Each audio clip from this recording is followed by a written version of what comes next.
அடுப்பு ஆன் பண்ணி ஒரு பேன் வச்சுக்கணும். பேன் வச்சுட்டு பேன் ஹீட் ஆனோடனே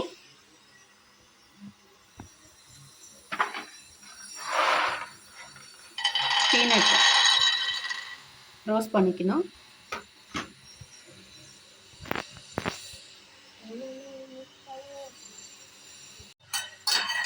நல்லா கைவிடாமல் கிண்டிக்கிட்டே இருக்கணும்.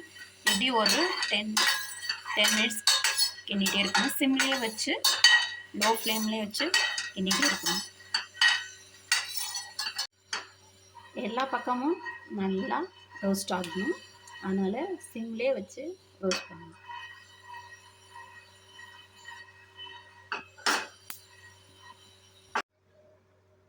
இப்படி நல்லா ரோஸ்ட் பண்ணிவிட்டு இதை ஒரு பிளேட்டில் மாற்றிக்கணும். இல்லைன்னா ஃபுல்லாக அடியில் ஹீட் இருக்கும், இந்த பேன்லேயே வைக்கக்கூடாது. அதனால் ட்ரான்ஸ்ஃபர் பண்ணி இது நல்லா ஆற விட்டுட்டு அதுக்கப்புறம் அந்த ஸ்கின்னெல்லாம் ரிமூவ் பண்ணிடணும். இந்த மாதிரி ஃப்ளாட்டாக இருக்க பேன் எடுத்து தான் ஹீட் பண்ணணும். ஏன்னா அப்போ தான் எல்லாமே நல்லா ரோஸ்ட் ஆகும்.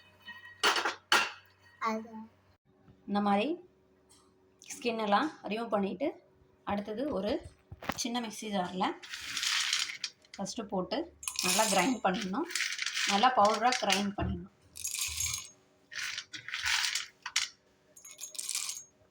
போட்டு ஃபஸ்ட்டு கிரைண்ட் பண்ணிவிட்டு இந்த அளவுக்கு இருக்குது. இன்னும் கொஞ்சம் நைஸாக கிரைண்ட் பண்ணணும். இப்போது இதில் கொஞ்சம் லிட்டில் பிட் ஆஃப் சால்ட்டு கொஞ்சம் ஆட் பண்ணணும். சால்ட்டு ஆட் பண்ணணும். கொஞ்சம் ஹனி ஆட் பண்ணணும். இது நல்லா பேஸ்ட்டாக அரைச்சிடணும். இந்த அளவுக்கு கிரைண்ட் பண்ணதுக்கப்புறம் ஒரு டீஸ்பூன் சுகர் ஆட் பண்ணணும்.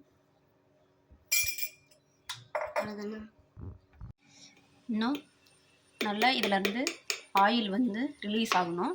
அந்த அளவுக்கு நல்லா கிரைண்ட் பண்ணணும்.